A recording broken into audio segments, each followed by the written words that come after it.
여러분은 새로 만난 사람에게 자신을 소개할 때 뭐라고 자신을 소개하십니까?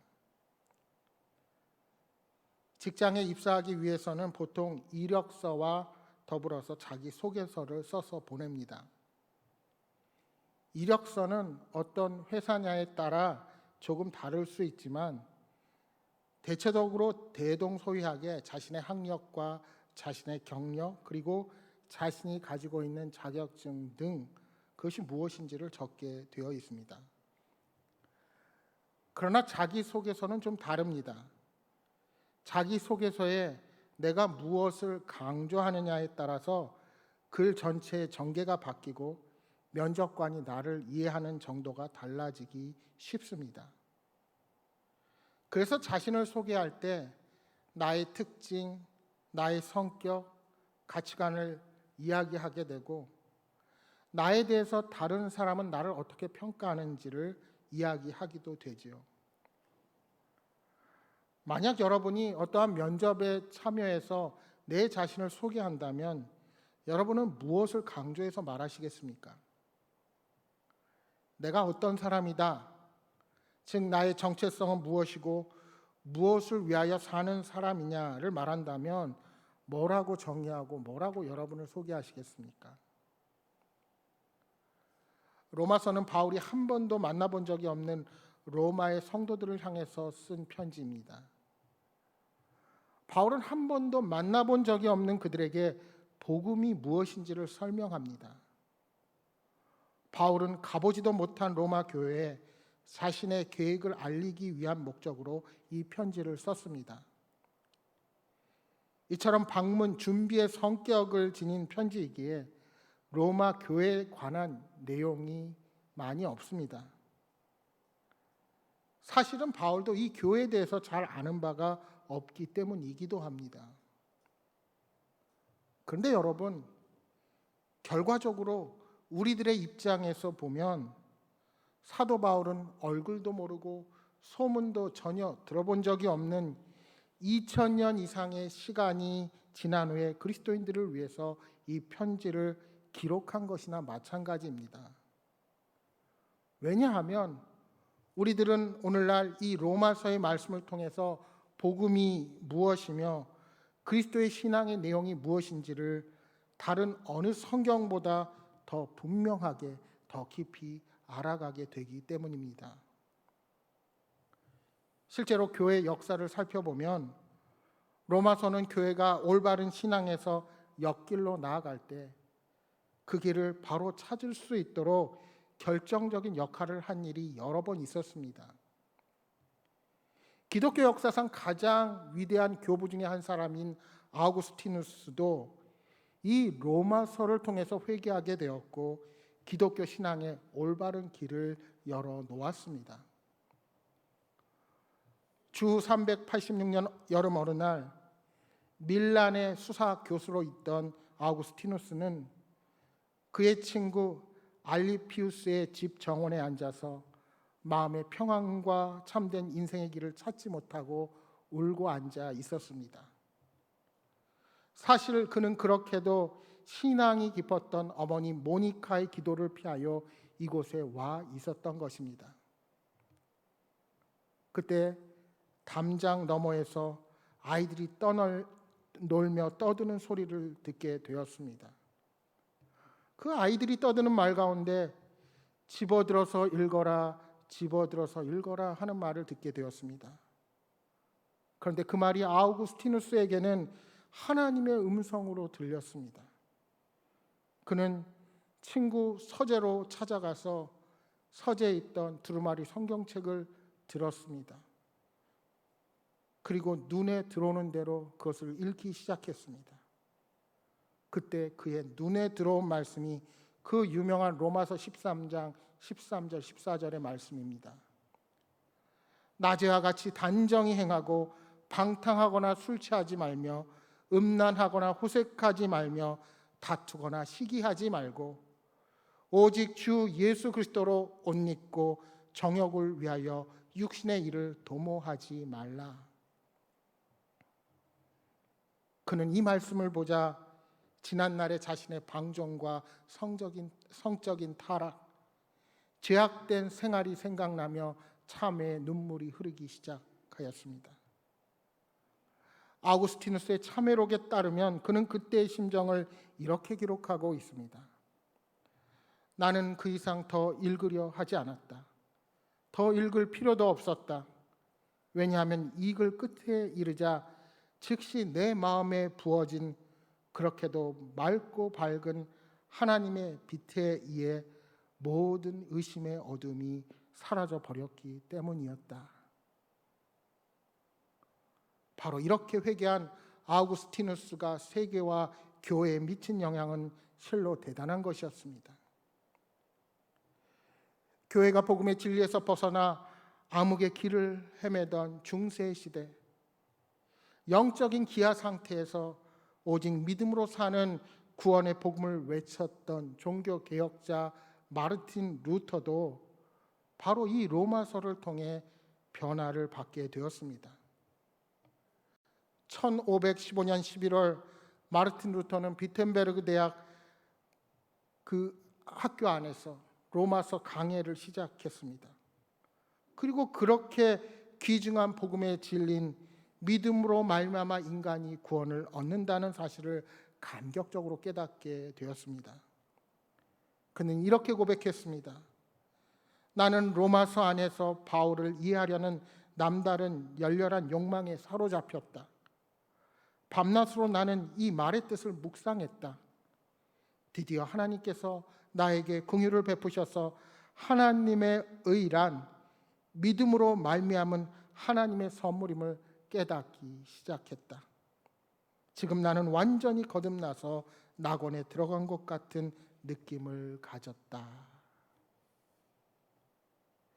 이제 오늘 본문으로부터 시작하여 8월 말 새벽 기도회까지 여러분과 로마서를 함께 묵상하며 그 복음의 핵심을 나누기를 소망합니다. 오늘 우리가 읽은 본문은 바울이 로마 교인들에게 보내는 편지의 서문이라 할 수 있습니다. 그렇다면 어떻게 써야 하겠습니까? 자신이 누구인지, 왜 편지를 로마에 보내는지 분명한 자신의 정체성과 소명이 드러나야 합니다. 그래야 로마의 성도들이 이 편지의 내용을 신뢰하며 읽어 나가지 않겠습니까? 그러면 바울은 오늘 본문을 어떻게 시작합니까? 여러분 1절의 말씀을 다시 한번 함께 읽어보도록 하겠습니다. 1절 같이 읽겠습니다. 예수 그리스도의 종 바울은 사도로 부르심을 받아 하나님의 복음을 위하여 택정함을 입었으니. 이 본문의 헬라어 성경은 이렇게 말씀하고 시작합니다. 파울로스 둘로스 크리스투 예수. 바울 종 예수 그리스도 예수의 이런 순서입니다. 그러니까 서술 순서를 보면 예수 그리스도보다는 바울은 종이라는 사실을 더 강조하고 있습니다. 또한 사도라는 신분보다는 종이라는 신분을 먼저 언급하면서 예수님을 향한 온전한 섬김과 자기 부인을 먼저 드러내는, 그러니까 그 중심에 바울의 겸손함이 배어 있는 말씀입니다. 자신은 예수님에게 속해 있고 그분께 절대 복종하며 살아가는 존재임을 나타낸 것입니다. 여러분, 종이 되는 것은 즐거운 일은 아니지만 바울은 스스로 자신을 예수 그리스도의 종이라고 부르기를 매우 좋아했습니다. 여러분 분명히 기억하십시오.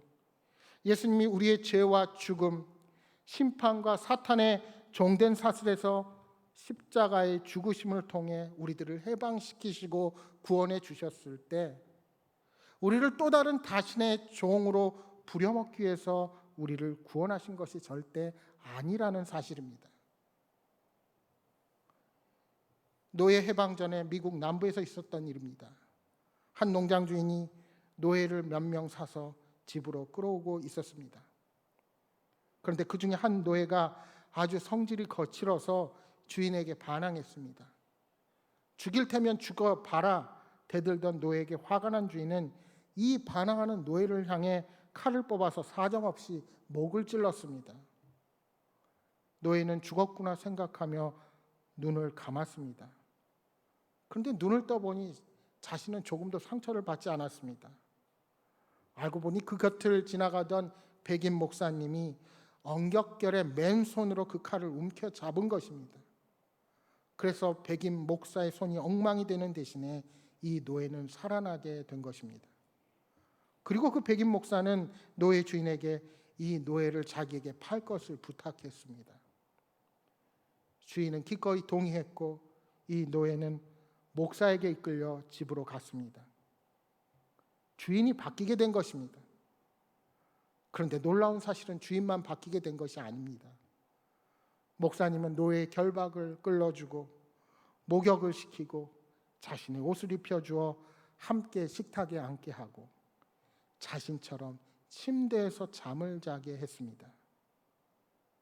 당시 노예로서는 도저히 상상할 수도 감당할 수도 없는 사랑이었습니다. 그 흑인 노예는 그 주인의 자비와 사랑이 너무도 놀랍고 감격스러워서 목숨을 바쳐서 주인을 섬기는 충성스러운 종으로 살았다는 이야기입니다. 마찬가지로 주님이 십자가에 못 박히시며 우리를 사납고 잔인한 사탄의 결박에서 해방시켜 주신 것은 우리를 또 다른 종으로 부려먹기 위함이 결코 아니셨습니다. 주님은 우리를 자녀 삼아 주시며 하늘나라의 모든 좋은 것을 함께 나누며 영원히 살기를 원하십니다. 그렇게 죽을 수밖에 없는 존재들을 구원하시기 위해 생명까지 내어주신 것도 감격인데 한결같은 사랑으로 우리들을 인도하시니 어떻게 그 은혜에 감격하지 않을 수가 있겠습니까? 그래서 사도 바울은 스스로를 주님의 종이라고 부른 것입니다. 오늘 여러분은 다른 사람들에게 내 자신을 뭐라고 소개할 수 있겠습니까? 단순히 이름, 나이, 직업이 아닌 여러분의 진정한 정체성은 무엇인지, 그리고 무엇을 위해서 이 땅을 살아가고 있는지를 소개할 때 뭐라고 고백하실 수 있으시겠습니까? 나는 예수님 안에 속해 있고 그분을 위한 삶을 살고 있다고 고백하실 수 있으십니까? 성도는 분명한 자기 정체성을 가지고 있어야 합니다. 세상의 기준이 아니라 하나님 앞에서 자신이 누구인지 깨달아야 합니다. 세상의 기준으로 보면 우리는 불완전한 정체성을 가질 수밖에 없습니다. 그러나 하나님 안에서, 복음 안에서 확립된 정체성은 결코 흔들리지 않을 것입니다. 그런데 여러분, 한 가지 본문에서 질문이 있을 수 있습니다. 1절에 바울은 사도로 부르심을 받았다고 고백합니다. 그런데 사도가 어떤 사람입니까? 사도에 해당하는 헬라어 아포스톨로스는 보냄을 받은 자라는 뜻으로 일반적으로 왕이나 권세자의 위임을 받아서 특별한 임무를 행하는, 그렇게 수행하는 사람을 아포스톨로스, 사도라고 말합니다. 그러니까 신약 성경에서는 보통 예수님의 12 제자를 사도라 칭합니다. 그런데 왜 바울이 사도입니까? 엄밀히 말하면 바울은 자칭 사도입니다. 바울은 예수님 생전에 직접 부르심을 받은 적이 없습니다. 그러나 그는 예수 믿는 자들을 핍박하러 가는 다메섹 길에서 예수님의 음성을 듣고 사명을 부여받았습니다. 사람에게 임명을 받은 것이 아니라 하나님께 직접 부르심을 입은 사도임을 확신하는 것입니다. 바울은 이러한 자신의 사도권을 소중히 여겼습니다. 왜요? 하나님께서 주신 사도권의 확보가 자신이 전하는 복음의 진리를 교회 안에 확신시키는데 그 무엇보다 중요했기 때문입니다. 그래서 갈라디아서 1장 1절에 바울은 자신을 소개하면서 이렇게 소개합니다. 사람들에게서 난 것이 아니요 사람으로 말미암은 것도 아니요 오직 예수 그리스도와 그를 죽은 자 가운데서 살리신 하나님 아버지로 말미암아 사도된 나 바울은 하고 소개하는 겁니다. 여러분, 세상에서 흔들리지 않는 견고한 신앙인이 되기 위해서는 우리의 정체성이 과연 무엇에 근거하는지를 살펴볼 수 있어야 합니다. 세상의 지식과 경험, 내가 가진 지위에 따라서 우리의 정체성이 정해진다면 그 조건이 내게서 사라지게 될 때 그 정체성도 흔들리게 될 것입니다. 우리가 세상의 가치관으로 살아갈 때 작은 성공 앞에서 자신을 과대평가하는 교만에 빠질 수가 있습니다. 반대로 작은 실패에서도 자신이 무가치한 존재라고 생각하여 절망에 빠질 수도 있는 것입니다. 여러분, 세상에 왜 그 수많은 리더들이 인생의 조그만 실패 앞에서, 또 실수 앞에서, 고난 앞에서 왜 스스로 포기하고 목숨을 끊습니까? 그것은 바로 그 하나 때문에 자신의 정체성이 흔들리기 때문입니다. 그 자리를 내려오면 내 자신의 정체성은 없어지고 말기 때문입니다. 그러나 예수 그리스도를 믿는 사람들은 세상의 지위와 세상의 능력과 위치가 변한다 할지라도 하나님 앞에서 하나님께서 주신 정체성, 하나님의 자녀라는 그 능력으로 인하여 다시 일어설 수가 있게 되는 것입니다. 따라서 하나님 안에 있는 내 자신이 어떤 존재인지, 그리고 무엇을 하며 어떻게 살아야 하는지 내 자신을 점검하는 것은 정말 중요합니다. 복음 안에서 내가 받은 은혜를 생각하여 보십시오. 그리고 하나님께서 내게 원하시는 삶이 무엇인지 생각해보고 다시 한번 결단하는 여러분 모두가 되시기를 소망합니다. 바울은 이제 예수님이 어떤 분이신지를 설명합니다. 예수 그리스도에 관한 복음은 선지자들과 성경을 통해 미리 약속되었습니다. 구약의 말씀대로 예수님은 육신적으로는 다윗의 혈통으로 태어나셨습니다. 또한 성결의 영으로는 죽은 자 가운데서 부활하심으로 하나님의 아들로 선포되셨습니다. 여러분, 우리가 얻은 복음은 하나님의 약속과 성취를 통해 이루어졌다는 사실을 기억하시기 바랍니다. 기독교의 신앙은 그 하나님의 약속과 그 성취를 기반으로 하고 있습니다. 바울은 본래 율법에 충실하던 자였습니다. 그러니 예수님의 존재를 구약 성경을 통해서 이미 알 수도 있었습니다. 그러나 구약에 나오는 메시아에 대한 예언은 생각했다 할지라도 그 메시아가 예수님이라는 사실을 깨닫지 못하고 그리스도인들을 핍박했던 사람이 바울입니다. 하지만 다메섹에서 예수님을 체험한 후 바울은 구약에 대해서 유대인과는 전혀 다른 시각을 갖게 되었습니다. 그렇습니다. 우리가 아무리 동일한 내용을 안다 할지라도 구체적인 체험이 없다면 다른 결론을 내리기 쉽습니다. 바울이 예수 그리스도를 인격적으로 만났기에 그는 구약 성경이 이미 증언한 메시아가 바로 다윗의 혈통을 통해 오신 예수님이심을 알게 된 것입니다. 여러분, 우리는 우리가 믿는 신앙이 어떤 역사적 뿌리를 가지고 있는지 진지하게 살펴보아야 합니다. 그 믿음의 뿌리를 살피는 것은 우리의 믿음을 더욱 견고하게 합니다. 또한 인간의 지식과 속임수로 우리의 신앙을 위협하는 이단의 가르침에 대해서도 싸울 수 있는 힘을 기르게 되는 것입니다. 5절, 6절 말씀입니다.